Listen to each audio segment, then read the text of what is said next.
Hello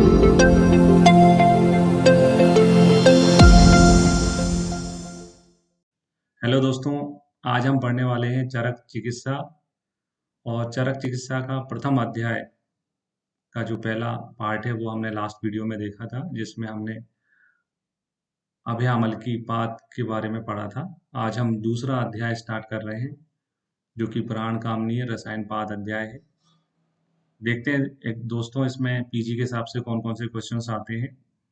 37 योग हैं कुल इस अध्याय में, और प्रमुख योगों में है सबसे पहले आम्लक घृत। आम्लक घृत के अलावा इसमें कुछ भावना देके ही सहस्त्रपाक और सतपाक किया जाता है। तो आम्लक घृत के सतपाक और सहस्त्रपाक में क्या होता है, पहले बिदारी और जीवंती कल की भावना दी जाती है, उसके बाद में बला, अतिबला और शतावरी कल की 1000 भावनाएं दी जाती हैं, तब बनता है सतपाक और सहस्त्रपाक। तो ये ध्यान रखना है, सतपाक और सहस्त्रपाक कौन से घृत के बताए गए हैं, आम्लक घृत के बताए गए हैं। इसके बाद आते हैं दूसरे योग में, तो वो है आम्लक अवलेह।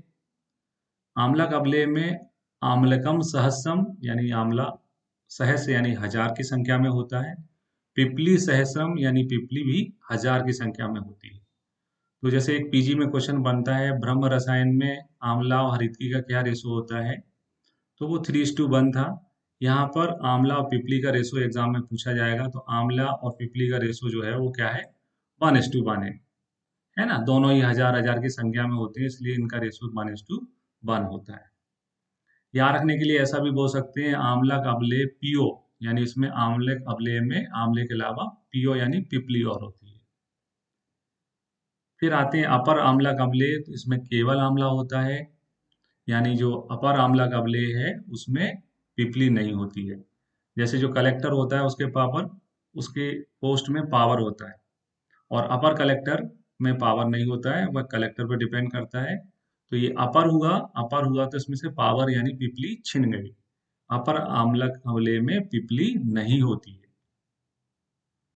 अगले युग में बढ़ते हैं दोस्तों। अगला युग है बिडंग अवलेह। इसमें बिडंग यानी वायबिडंग होता है। कुल 6 घटक होते हैं। वायबिडंग के अलावा होता है पिपली। पिपली में जो शब्द यूज किया है चरक ने, वो यूज किया है पिपली टंडुल। तो जैसे अपामार्ग टंडुल हम चरक में पढ़ते हैं दूसरे चैप्टर में सूत स्थान के, वैसे यहाँ पर पिपली के जो दाने होते हैं, लैंडी पीपर जिसे कहते हैं, उसके लिए पिपली टंडुल शब्द यूज किया है।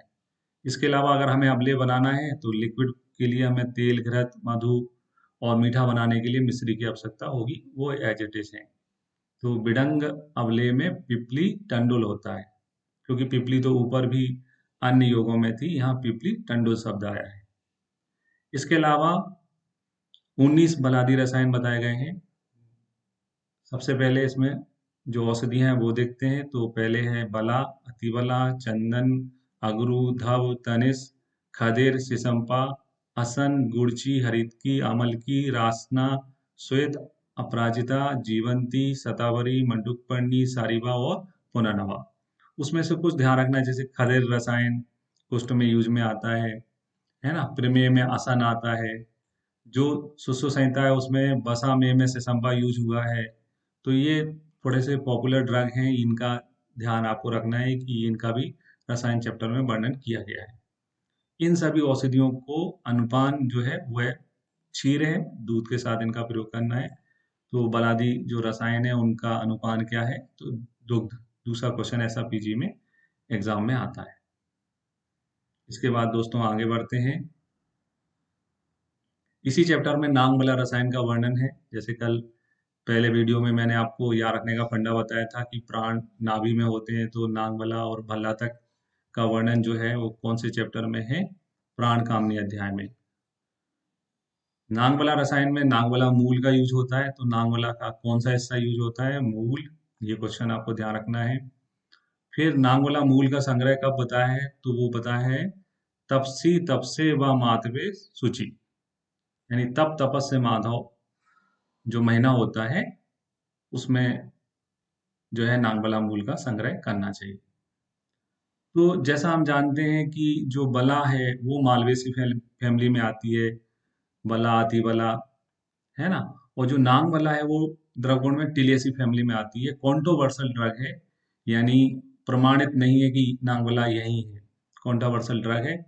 तो अगर हम इसको ढूंढने जाएंगे तो हमें बहुत तप करना पड़ेगा। तो याद रखने का तरीका रहेगा कि नागमला जो है वो बहुत तप करने से मिलती है, तप से मिलती है, तप से मिलती है, तप से मिलती है। हमेशा हम हर वीडियो में मैं आपको बोलूंगा कि शब्द नित्य होते हैं, यानी आप जो बोलते हैं वो है हमेशा बना रहता है, इसलिए बार बार बोलें। नांगमला तप से मिलती है, तप से मिलती है, तप से मिलती है, तप से मिलती है। तो तप तपस और से यानी सूची, से यानी सूची, तप तपस और सूची, ये चरक ने बताया है। इस महीने को अगर हम हिंदी महीनों में बदलते हैं तो माघ फागुन महीना होता है, यानी ये बसंत ऋतु चल रही होती है। तो चरक ने एक प्रकार से बसंत ऋतु बताई, जबकि बागभट्ट ने जो है वह तप नहीं करते हैं, वो स्मार्टनेस दिखाते हैं। तो उनने कौन सी ऋतु बताई है? शरद ऋतु। बागभट्ट नकल करने वाले हैं, स्मार्ट है, तो उनने बागभट्ट ने अपोजिट बताई है, शरद ऋतु। नागवला अगर मूल रसायन हम सेवन कर लेते हैं तो उससे क्या फायदा होता है? संवत्सर प्रयोगेण वर्ष शतम अजरम वय स्थिति, यानी जिस आयु में वो सेवन कर लेगा वैसा के वैसा 100 साल तक बना रहेगा। दोस्तों, ये वर्ष शतम शब्द बहुत सारे रसायन युगों में चरक संहिता में बोला जाता है, क्योंकि फलश्रुति के अनुसार किसी भी रसायन के सेवन करने से आपकी अधिकतम आयु जो है वो 100 वर्ष हो सकती है। चरक ने में भी परम आयु की संख्या 100 वर्ष मानी है। तो ये श्लोक ध्यान रखें, ऐसे ही मिलते जुलते श्लोक सभी रसायन योगों में लिखे हैं। वर्ष के लिए संवत्सर शब्द यहाँ पर यूज किया है, अन्य श्लोकों में वर्ष शब्द सीधा यूज किया है। इसके बाद बढ़ते हैं भल्लातक रसायन में। तो इसमें भी भल्लातक फलों का संग्रह वो बताया है सुचो सक्रे व मासे। तो जैसे हमने नांगवाला तप से मिलती है, भल्लातक जो है वो विष है, वो विषों में गणना होती है। भल्लातक अग्नि कहते हैं इसको, अग्नि किसका पर्याय होता है। तो अगर भल्लातक विष है तो हमें साफ सुथरा चाहिए, साफ और सुथरा, साफ स्वच्छ जो है, साफ स्वच्छ हमको भल्लातक संग्रह करना है। तो भल्लातक का संग्रह कब करना है? साफ स्वच्छ में। ये तो हो गया फंडा बनाना और याद करना। कंसेप्चुअली देखें तो जितने भी फल होते हैं वो हम गर्मी के महीनों में खाते हैं, चाहे वो तरबूज खरबूज हो या अंगूर, बहुत सारे फल हैं। तो नॉर्मली जेठ और अषाढ़ जो गर्मियों का टाइम होता है उस टाइम पे इनका संग्रह करने के लिए बोला है। बागवट भी यही बोलते हैं, उनने भी ग्रीष्म ऋतु बताई है, तो यहाँ अपोजिट नहीं है, सेम है सूची चक्र महीने में। तो याद रखने का तरीका बार बार बोलना है, भल्ला तक साफ स्वच्छ, साफ स्वच्छ सूची चक्र महीने में संग्रह किया जाता है। अब लेकिन संग्रह तो कर लिया, लेकिन तुरंत यूज करने के लिए मना किया चरक ने, 4 महीने बाद इसका यूज करने के लिए बोला है। जो सुश्रुत संहिता है उसमें महीनों के नाम बताए गए हैं, तप तपस मधु माधव सूची शक्र। उसके बाद नव नवस ईश ऊर्ज और सहसाहस। तो नव नवस और ईश ऊर्ज, ये 4 महीने इनका सेवन नहीं करना है, उस इनका सेवन कब करना है? सहसाहस में। तो याद रखने का तरीका ये है कि भल्ला तक अग्निक है, अग्नि के स्वरूप वाला है, तो उसको हमें सहना पड़ेगा।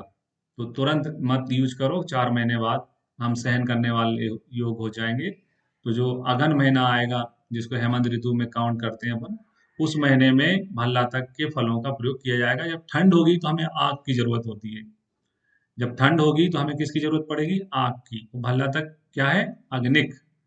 और सहसहस कौन सा है महीना? है हेमंत ऋतु। तो जब ठंड होगी तब हम इनका भल्ला तक के फलों का यूज करेंगे। भल्ला तक की प्रयोग विधि में बताया गया है कि एक एक भिलावे को बढ़ाते हुए 30 तक ले जाएं, फिर पुनः 30 से घटाकर 10 भिलावों तक लाते हुए कुल 1000 भिलावों का प्रयोग करना चाहिए। तो स्टार्टिंग कितने भल्ला तक से होती है? एक भल्ला तक से होती है, ये क्वेश्चन एग्जाम का होगा। बढ़ते क्रम का योग है ये। अधिकतम कितने भल्ला तक यूज करना है? तो 100 भल्ला तक यूज करना है। तो दो क्वेश्चन हो गए, भल्ला तक रसायन की मिनिमम मात्रा और मैक्सिमम मात्रा। तो एक भल्ला तक से स्टार्ट करते हैं, अधिकतम जो है हम इसमें 1000 भल्लाओं का प्रयोग किया जाता है। इस पूरी प्रोसेस में जो बढ़ते क्रम में होती है, उस प्रोसेस में कितना टाइम लगता है? 49 डेज का टाइम लगता है। ये भी एग्जाम में आता है, कितने दिन का टाइम लगता है? जो है 49 डेज का टाइम लगता है। भल्ला तक कितना कारगर है? तो उसके लिए कहा है कब्जो नाचा रोगो अस्थि ना विबंधो अस्थि कश्चन, यानी कफ का कोई रोग नहीं है और ना ही कोई विबंध है जिसको भल्ला तक हन्यात यानी खत्म नहीं कर सके। या नाचा भल्ला तक हन्यात शीघ्रम मेधा अग्निवर्धनम। तो ये लाइन तो उसकी विशेषता बताती है कि कफ का कोई रोग नहीं है और विबंध नहीं है जो भल्ला तक ठीक कर सके। और दूसरी लाइन उसको रसायन प्रमाणित करती है कि यह शीघ्रम मेधाग्नि वर्धनम, शीघ्र जो है मेधाग्नि को बढ़ाने वाला होता है। तो ये भी एग्जाम में आता है। आग शीघ्र फैलती है, आपको मालूम है आग जब भी लगती है तो बहुत तेजी से फैलती है। तो ये जो पर्टिकुलरली वर्ड आया यहाँ पर शीघ्र, वो स्पेशली किसके लिए है? भल्ला तक। एग्जाम हॉल में भूलना नहीं है आपको कि ये जो जब लाइन शीघ्र लिखा जाएगा तो वो शीघ्रम मेधाग्नि वर्धनम किसके लिए कहा है? भल्ला तक के लिए कहा है। फिर आते हैं भल्ला तक के 10 योग इस चैप्टर में बताए गए हैं। 10 योगों के नाम याद करने हैं, तो नाम देखते हैं। तो जैसे हम 3 के ग्रुप में पढ़ते हैं, एक तेल वातशामक होता है, सर्पी घृत जो है पित्त शामक होता है, और चौद्र यानी मधु कफ शामक होता है। 3 हमने ले लिए, भल्ला तक तेल, भल्ला तक सर्पी और भल्ला तक चौद्र। फिर अन्य 3 हम पढ़ते हैं चरक विमान स्थान में कि पिपली, क्षार और लवण का अधिक मात्रा में प्रयोग नहीं करना चाहिए। मैं ये आपको इसलिए पढ़ा रहा हूँ कि एक जैसी चीजें या एक सादृश्य और साविपर्य यह स्मृति के कारण होती हैं, आपको याद रखने का कारण बनती हैं। तो एक जैसी चीजों में मैंने लिया है पिपली, क्षार, लवण, और फिर साविपर्य अलग क्या है इनमें? पिपली की जगह यहाँ पर है पलल, क्षार की जगह है चीर और लवण यथावत है। तो पिपली, क्षार, लवण की जगह आपको याद रखना है भल्ला तक पलल, भल्ला तक चीर और भल्ला तक लवण। अब अपन कोई योग बना रहे हैं तो अन्न के साथ उसको खाएंगे, तो अन्न के रूप में मैंने लिया है यहाँ पर यूस और सत्तू, यूस और सत्तू। तो भल्ला तक यूस, भल्ला तक सत्तू। और खाने में अगर अपन गुड़ मिलाते हैं तो और टेस्टी बन जाता है, तो गुड़ तर्पण। भल्ला तक यूस और सत्तू में गुड़ मिलाने से तर्पण हो जाता है, ऐसा बोलना है। भल्ला तक यूस और सत्तू में गुड़ मिलाने से तर्पण हो जाता है। भल्ला तक यूस और सत्तू में गुड़ मिलाने से तर्पण हो जाता है। तो हमने भल्ला तक के 10 योग याद किए कि 3 जो है दोष के हिसाब से हैं, भल्ला तक तेल, भल्ला तक सर्पी और चौद्र। 3 द्रव्य के आधार पे हैं, भल्ला तक पलल, क्षीर और लवण। खाने के आधार पे है यूज सत्तू, भल्ला तक यूज सत्तू में गुड़ मिलाने पर तर्पण हो जाता है। ऐसे कुल 10 नाम आपको याद रखने हैं, ताकि अगर एग्जाम में आपसे पूछा जाए कि कौन से भल्ला तक के 10 योगों में शामिल है अथवा नहीं, उसका आप आंसर दे सको। फिर भल्ला तक के सेवन काल में किसका मना बताया गया है? तो भागवत ने बताया है कुलिथि दही सुक्त तेल अभ्यंग अग्नि सेवन विशेष रूप से निषेध है। तो जो भल्ला तक स्वयं अग्नि है, नीचे आपने श्लोक देखेंगे, भल्लातकानी तीक्ष्णानी पाक अग्नि समानी, यानी भल्ला तक स्वयं अग्नि के समान होता है। तब अगर हम किसी चीज को सेवन कर रहे हैं जो गर्म है, तो फिर अपन और जो एसिडिटी करने वाली चीजें होंगी, जैसे कुलथ जो है वो अम्ल पित्त जनानाम यानी एसिडिटी उत्पन्न करती हैं, तो ऐसी चीजें जो अम्लता उत्पन्न करें, जिसके प्रेजेंस में एसिड के प्रेजेंस में कई चीजें एब्जॉर्ब भी नहीं हो पाती हैं, इसलिए कुलिथी दही सुक्त इनका मना बताया गया है भल्ला तक के सेवन काल में। इसके अलावा पित्त प्रकृति वाले लोगों को ग्रीष्म और शरद में भल्ला तक का प्रयोग नहीं करना चाहिए, ये भी अपन को मालूम होना चाहिए। अब अपन को मालूम हो गया कि भल्ला तक जो है वो अग्नि है। तो जब आपकी आग्नेय स्वरूप के व्यक्ति हो और जिस समय ग्रीष्म ऋतु में टेम्परेचर हाई रहता है, शरद ऋतु में पित्त का प्रकोप होता है, तो उस समय में हमें भल्ला तक का प्रयोग नहीं करना चाहिए। इसके अलावा एक क्वेश्चन और बनता है कि कौन से रसायन सेवन काल में अन्न का निषेध होता है, खाना टोटली मना होता है? तो भल्लातक और आम्लक रसायन जैसे अपन ने पढ़ लिए, जिसमें अन्न का सेवन मना रहता है। भल्लातक इतना विष है लेकिन इतना कार्यकारी है कि उसके लिए कहा गया है भल्लातकानी तीक्ष्णानी पाक पाकान्य समानी च भवंत अमृत कल्पनानी, यानी विधि पूर्वक अपन यूज किया जाए तो भल्ला तक के जो योग होते हैं वो अमृत के समान फलकारी होते हैं। तीक्ष्ण होता है, अग्नि के समान होता है, लेकिन अगर विधि पूर्वक यूज किया जाए तो अमृत कल्प के समान लाभकारी होता है। तो दोस्तों, रसायन चिकित्सा के जो चिकित्सा अध्याय है उसका जो द्वितीय पाद है प्राण कामनी अध्याय, उसमें पीजी के हिसाब से यही चीजें इंपॉर्टेंट थी। अगर आपको वीडियो पसंद आया तो इसे लाइक करें, हमारे चैनल को सब्सक्राइब करें। मिलते हैं अगले वीडियो में। आप सभी का धन्यवाद।